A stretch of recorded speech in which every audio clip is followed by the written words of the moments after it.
นี่สร้างผมมาได้มามื้อนี้เมื่อวานนี้มาอยู่บ่สร้างมาแล้วนอนอยู่พี่ละสร้างนะเมื่อวานนี้เราไม่ได้นอนเท่าบุญทวีนอนไอ้บุญทวีเพิ่นได้บ่ได้อยู่เพิ่นเมื่อบ่เพิ่นไปย่อสาวเฮือนอยู่บ้านนาแพกเฮือนอยู่บ้านนาแพก บ้านนาแพก น้องอูน้องอี โอ้เฮือนน้องอูน้องอีบ้านแกประสาเด้บ้านติดประสาติดกำพร้าโดยเด้อคักปัญญังเนาะดีใจนำแล้วน้องๆเอ้ยเนาะเพิ่นซัก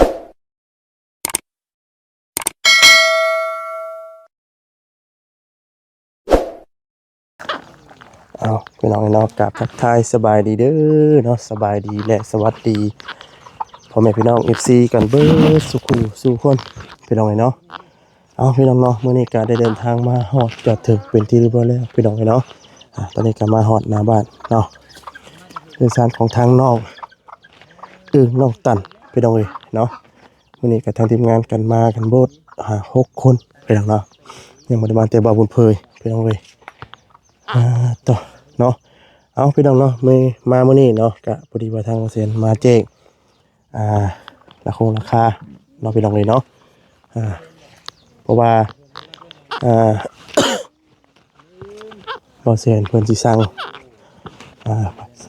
สังกะสีกับปากกระจาดมาให้น้องเพิ่นพี่น้องเนาะต่อนี่คือสังกะสีครับแล้วก็จ่ายชื่อว่าเนาะสังกะสีกับพามาประจานนี่มันก็สำเร็จแล้วนี่เนาะโอ้ยังบ่ได้เนาะสบายดีเด้อนั่งตะหมอบตอบคาให้บ่จิตมันนั่งยากเด้นั่งยากบ่ได้แล้วฉันนี่ก็ได้แหละดีใจน้ำน้องตันกับน้องอึ้งเนาะมื้อนี้เฮ็ดหยังแน่มื้อนี้อยู่กับไผมื้อนี้กวาดเที่ยงกวดเทียงกวาดเฮือนตัวนี้บ่กวดดงบ่ดงปืดบ่ดงปืดบ่เป็นกุ้ยตัวเนาะต้นดงกุ้ยเอาจิตอันนี้เฮือนใหม่บ่มีจักกระดาษนึงเฮือนใหญ่ตัวนึงนั่นน่ะนี่น่ะเฮือนใหญ่ตัวนั้นเฮือนน้อยตัวดงน้อยกับดงใหญ่บ่ดงน้อยดงใหญ่ดงดิบดิฮะดงดิบยังบ่สุกดงดิบก็มีอยู่เนาะมื้อนี้สร้างผมมาได้มามื้อนี้เมื่อวานนี้มาอยู่บ่สร้างมาแล้วนอนอยู่พี่ละสร้างนะเมื่อวานนี้เราไม่ได้นอนเท่าบุญทวีนอนไอ้บุญทวีเพิ่นได้บ่ได้อยู่เพิ่นเมื่อบ่เพิ่นไปย่อสาวเฮือนอยู่บ้านนาแพกเฮือนอยู่บ้านนาแพกบ้านนาแพกน้องอูน้องอี โเฮือนน้องอูน้องอีบ้านแกประสาเด้บ้านติดประสาติดกำพร้าโดยเด้อคักปัญญังเนาะดีใจนำแล้วน้องๆเอ้ยเนาะเพิ่นชั้นดันเป็นนี่ก็ถือว่ายังเจ2-3อย่างนึงเนาะมันก็พอแล้ว80-90%เนาะเพราะว่าเดือนได้แค่2อย่าง100แล้วล่ะแม่ใกล้สิมอน้อยแล้ว100แล้วนี่แหละพี่น้องเอ้ยเนาะมาดีใจนำเราเนาะเราไล่เฮือนได้ซันจบงามแล้วบาดนี้แล้วนอนก็ดังงี้นี่ติคือสิลงเนาะลิงงี้พ่อแม่ก็ไว้นอนน้ำเนาะว่านอนอยู่ตารางก็สินอนเบิดบัดยันหึมลงแฮงเนาะมื้อนั้นนอน4คนไปนอนเถียงหญ้าบ่โอ้เห็นแล้วจ้ะมื้อนี้พ่อแม่ไปใช้จ้ะมื้อนี้ลูกไปเมื่อบ้านเมื่อได้น่ะยากเมื่อบ่ได้ว่าจังได๋ขี่รถน้องเพิ่นน่ะขี่รถจักรนี้รถไถขี่ไถนิ่มจักบ่ขี่รถไถเพิ่นมื้อเวียกบ่เพิ่นมื้อเวียกสงสการบ่สงสการ เด็กน้อยอยู่หน้า2คนบ่แลได้แม่นอนผู้เดียวเด้อ2คนเลยเพิ่นนอนคือเก่าเถียงหญ้าบ่ได้เถียงหญ้าหญ้าบอกให้ไปนอนอยู่พุ่นนอน2คนเด้สิกล้านอนอยู่บ่กล้านอนเฮือนนอนหน้าตัวเองก็บ่กล้าย่านบ่ย่านอีหยังน่ะย่านคนสิว่าย่านคนสิว่ามีอยู่บ่มีมันมาเรื่อยบ่โดยมันมาอยู่แล้วมันถึงมาถึงมาได้บางทีน่ะ มันมาหาหลอก มาหาเรา โดยผู้หนึ่งแห้งเต็กผู้ทางพี่นะ จูดเลยเสียงกัน เสียงเลยเสียงเลย ระวังก็เป็นญาติเนาะ ระวังพระเจ้าถูกเสียงให้เนาะตอนนั้นก็คือว่าแหละพี่น้องเนาะดอกแล้วเนาะตอนนั้นเนาะ โดย บวกกินแล้ว สิมั่งอยู่บ่นะครับ บ่ บ่ได้มั่งบ่ ส่งไว้เนาะไว้แย่งพี่น้องเนาะ จุไว้แยงหรือว่าจูงไว้เบิ่งเนาะ ตั้งแต่น้อยจนใหญ่ก็อันนี้แหละว่าซั่นนะเกิดมาก็เห็นเนาะบ่หรือว่าจังไดนี่หรือว่าเพิ่นหาก็เฮ็ดเบิ่งจักปีบางจักปีนี่ 3 ปีนี่เหรอ 3 ปีบ่ โดย น้องเพิ่นก็ยังจื้อได้อยู่นี่เนาะ จนเฮ็ดนะ จนเฮ็ดน้ำเพิ่นบ่ โดยจนแม่น้อย จนได้เบรกไม้เบรกตอกน้ำไปเอาอยู่ใช้ใหม่น่ะ เอาได้เลยนะ โอ้เอาแถวนี้ครับ อันนี้ได้สาเหตุได้สิเอามาแต่ใช้กัน ชื่อบ่ โดย พี่น้องอันนั้นแหละจังว่า FC เพิ่นถามว่าพ่อน้องๆเพิ่นเด้ว่าซั่นบ่จิตเอ้ยอันน่ะแข็งแรงอยู่บ่ว่าซั่นน่ะนะ แต่มานี่ยังบ่เคยเห็นจักเทื่อ ว่าจะเคยยังไม่ได้เห็น ยั แข็ ง ง บ่ แรงอยู่พี่น้องเอ้ยเนาะแม่นบ่ โดย แข็งแรงอยู่ก็คือบ่จิตว่าแหละหาเงินหาค่ำได้พัดเอาไปซื้อข้าวซื้อน้ำเนาะ นี่ บ่ได้จงมาไว้เฮ็ดเฮือนซะมันสิชื่อไม่เฮ็ดเฮือนบัด เขา ใช่ หา เขา มาเลยเนาะนี่แต่ทุ่มใส่เขาอย่างเดียว ปัจจุบันนี่ก็ยังเงินซื้อคือเก่าบ่หาเงินซื้อเก่าบ่ โดย หาเงินซื้อคือเก่าเป็นได้ชาเดียวนี่เขาหลายอยู่บ่ ยังอยู่ยังอยู่ในเถียงกัน ยังอยู่บ่ ใช่เด้ซะเนาะยังอยู่คันว่ายังบ่ยังก็โอ้ยน้องตันแหละหาสิหายังน้องตันบัดนี้เอาเบิดแล้วนี่สิหายังไปขายบัดนี้ บ่จัก ยังบ่จักหาชับบาทอ้าวเนาะน้อง จักสิหาหยังเนาะ บ่จักคือกัน บ่จักคือกันเนาะบ่จักคุมหาแล้วกบเขียนเฮาได้ซะเฮ้ยเฮ็ดได้ บ่มีเลย บ่มีแล้ว ดินมันแข็งขุดบ่ได้ คุมบ่ได้ เหตุการณ์สิได้ต้องเหตุการณ์ กันนะ โอ้ยแมลงก็ไปกล้าแล้วแมลงมันหอนติดได้ บ่เชื่อหรอกคนนี่สิการเขียนเป็ด โอ้ยบ่เชื่อถามเบิ่งไอ้บุญทวี ไปอยู่บ่ซั่น ไป อ๋อนี่แต่คัน เคยนี่ก็ไปก้านน้ำกับบุญทวีบ่เพิ่น บ่ได้ไปมันหนาว น้องบุญทวีนอนนี่บ่เพิ่น นอนอยู่นี่ ฮะ บุญทวีใช่ อ้าวบุญทวีน้ อ๋ อง อบ่จังน้องบุญทวีน้อง น้อง เสี สาย ยฟ้าเด้ เพิ่นมาพี่บ่ มากับพ่อช้าง เพิ่นมายัง มาอีเดือนกับพ่อช้าง ผู้สร้างนั่นบ่ดีนี่ แม่นแล้วว่าคำเว้ย จะหากระตื่นบ่ว่าครับ เพิ่นบ่จักได้ เออ ซั่นบ่ซั่นเนาะ นั่นแหละ ว่าคำคิดว่ามันมีหลายบุญทวีเนาะ บ่ได้คิดได้ว่าน้องบุญทวีเพิ่นผู้นั้น นั่นแหละเราจึงบ่ได้ค่อยอยู่เฮือน นี่ก็ไปยุคพุ่นเนาะน้องอี น้องอูน้องอี อันนี้น้องอึ่งน้องตัน น้องอีน้องอูน้องอีน้องอึ่งน้องตัดเนาะโอ้ยก็จะมาเลยก่อน น้องขี้กระตัน เป็ดนี่ชื่อเจ้าเกลือบ่ เกลือยังบ่ได้เกลือ เกลือตาพ่อตาแม่บ่ จังมูกเกลือ จังหน่อยก็เกลือ ใช่เกลือเป็ดเกลือไก่ถ่าอาณาทั้งพ่อทั้งแม่แล้วพี่น้องเอ้ยเนาะถือว่าโอ้ดีแล้วล่ะเอ้ยเนาะ ไอ้เพิ่นอยู่บนชนใหม่เลยเนาะเบอร์1นู่นแหละบัด คือเป็ดเกลือไก่นั่นแหละพี่น้องเอ้ยเนาะ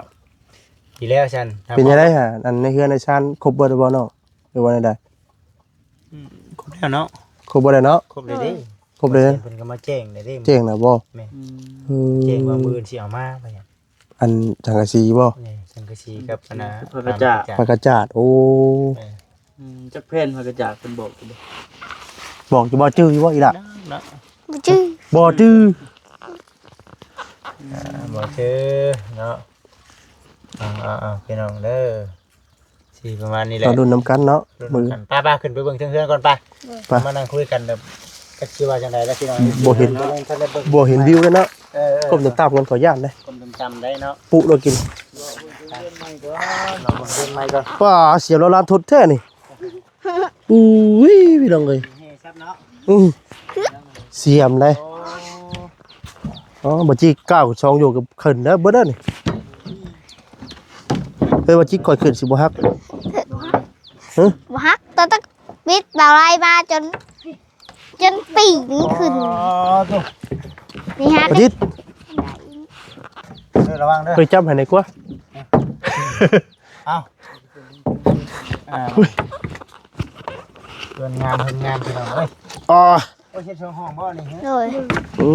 แม่นบ่เดี๋ยวว่านี่ห้องโล่งเนาะนี่เนาะ โอเมนยังสิเฮ็ด ฮะ ยังสิชื่อบ้านประตูมาใส่ อันนี้ได้ โดยชื่อยังบ่ครบมื้ออื่นบ่สิไปชื่อ ครับ มื้ออื่นสิไปชื่อ ไปชื่อ อันนี้ห้องไผบ่นี่ตัวนี้ ของน้อง อันนี้ห้องแม่ โดย แม่นอนข้างคันใดสิคันใดสิทางใดคันใด โอ้พี่ได้เนาะบ่สดี เออ ครัวตัวหน้าบ้านครับตัวหน้าบ้านแล้วนี่ หน้าบ้านบ่ หน้าบันไดได้ขึ้นสิได้ เพิ่นยังคิดไว้พนักอยู่เลยเนาะ เออ เพิ่นใช้ลูกปิ่ง สิใส่ลูกติ้งเอา โดย โอ้บ่คำ ศูนย์เนาะ ไม่ค่อยนัดบ่ทางเอิ้นระวังเด้อนะระวังทุกเด้อ แล้วเราอีกเลยล่ะตกได้อมานั่งอยู่ในพี่ก็ได้จะตก เบิ่งได้นั่นนี่เลยหักเนาะทรงนี่ก็งาม มันสิต้องใช้ผลบัดนี้บ่ยาก สร้างแล้วนี่ทั้งไม้ทั้งดินเนาะเป็นเบิด อืม แล้วคุณเลิกแต่บ่นี่ บ่ได้เลิกปานใดเว้ย จักคนสร้างคนมาเฮ็ดอีกอ่ะ คนเดียวแหละ ผู้เดียว โดย คนเดียว เอกะน้องพอมาเฮ็ดน้ อ๋อ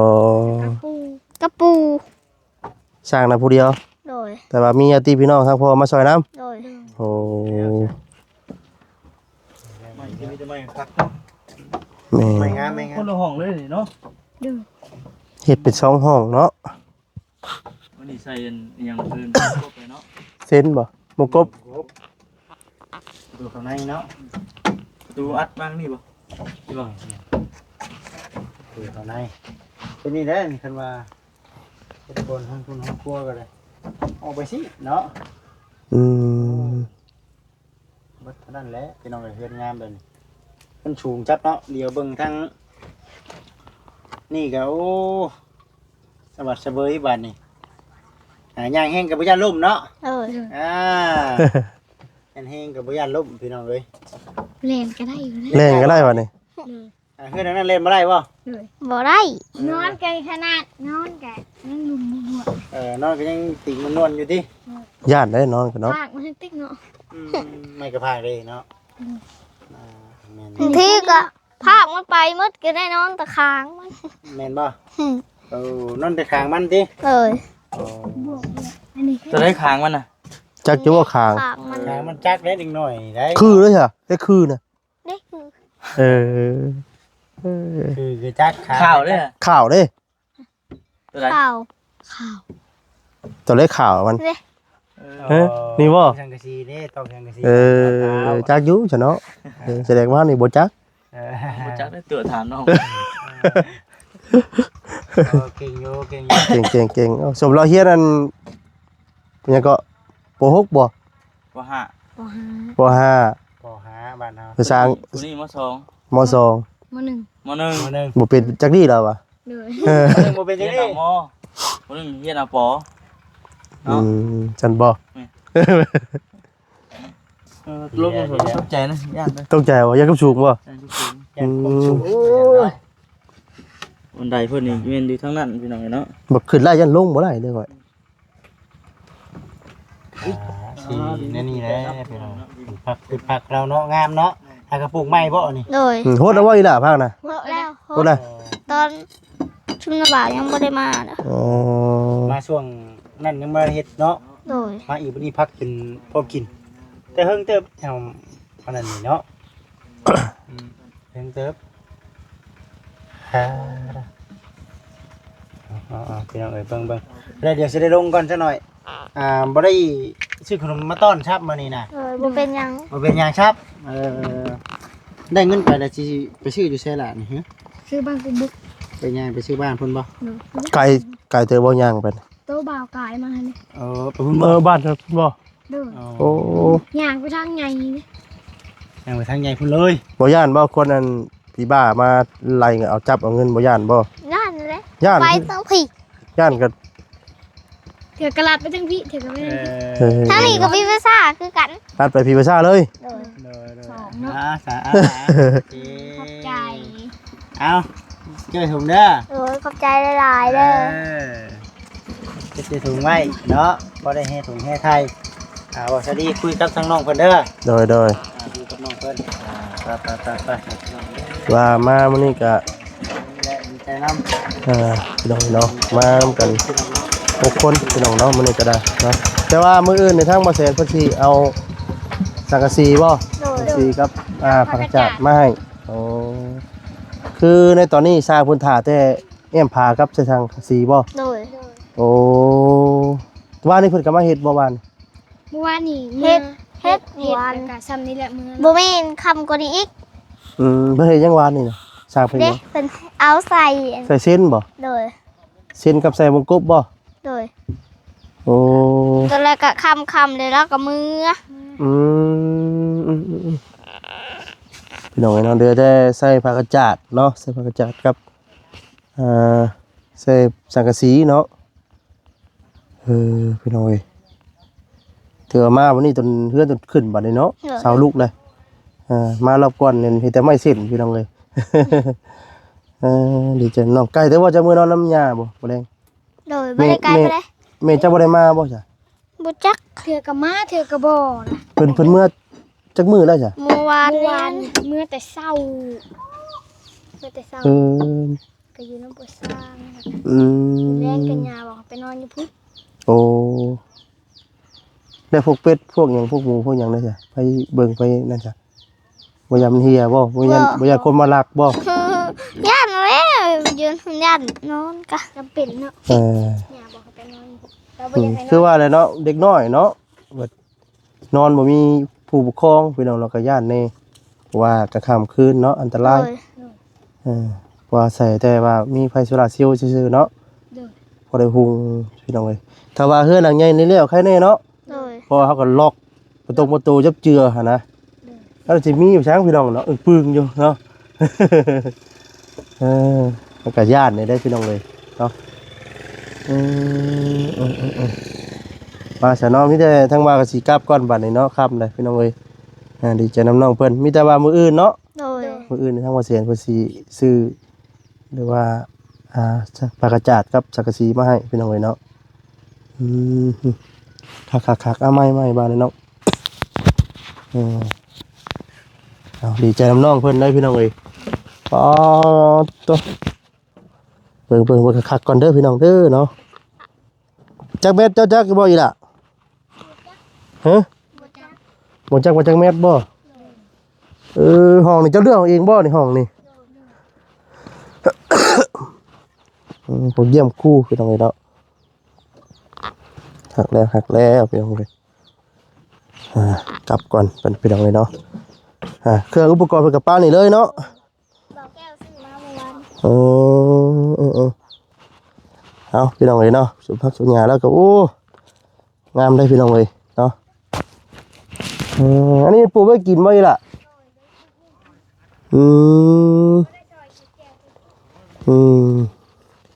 กำลังพอดีงามเนาะพอดีอันนี้มีแต่ขี้ฝุ่นมันจะใส่ โดย จุดเพื่องใส่โอ้นี่นะมันจากที่โยอีหล่ายหาโรคยนต์เอาไปบงนั่นนี่ โดย มันยังงามกันอยู่นะมันงามโพดเด้หาโรคเอาสีไปมันใหญ่จะน้อยจะก็เอาไปแซมมาบงขุดนานเพิ่มอีกไปลงเลยโอ้ตัวแล้วบาทนี่เนาะน้ำกันใส่แล้วว่าอีด่าน้ำก๊อกใส่เลยพี่น้องเลยอาบก็อาบนี่ได้น้ำเนาะเราก็ได้ไปอาบน้ำนองแล้วบัดนี้พี่น้องเลยเนาะไปลาไปก่อนพี่น้องเนาะพี่ป้าจันได้ก็ขอโทษขออภัยแล้วพี่น้องเด้อเนาะฝากกดไลค์กดแชร์กดติดตามให้แน่เนาะพอดีไม่แห้งเพื่อสกูทุกคนพี่น้องเนาะสบายดีพี่น้องเลย